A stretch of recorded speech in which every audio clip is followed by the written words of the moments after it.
अस्सलाम वालेकुम। आप देख रहे हैं के न्यूज़ एचडी। मैं हूं किरण खान। चलते हैं आज की अहम खबरों की तरफ। ले जाने जाना quality product by Khadims milk foods Sahiwal.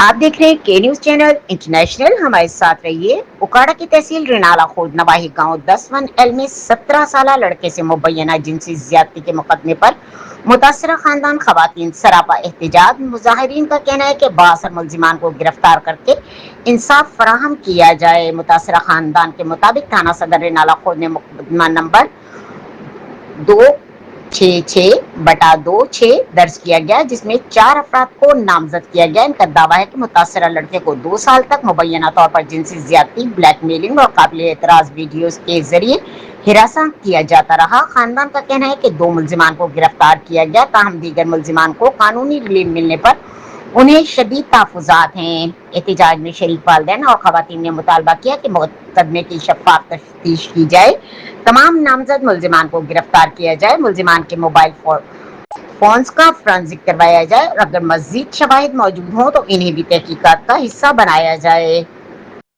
मुतासरा खानदान ने मरियम नवाज, IG पंजाब और DPO उकाड़ा से फौरी नोटिस लेकर मेरिट पर इंसाफ फराहम करने की अपील की, जबकि पुलिस का कहना है कि मुकदमे की तफ्तीश जारी है।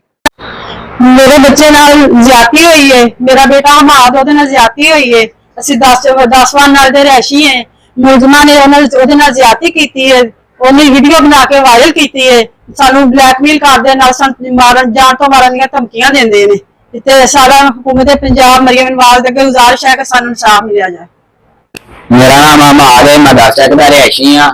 मेरे नाल ज्यादती हुई है। 4 मुलजमान है ने फजल और सुयान, उसामा, अजीम, जुबैर। इन्होंने मेरी नजेबा वीडियो बना के सोशल मीडिया से वायरल की है।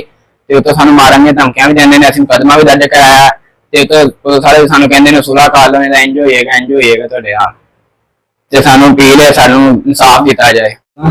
साडा मुकदमा जमा होया 266/26। मैं आंदा मदई हां।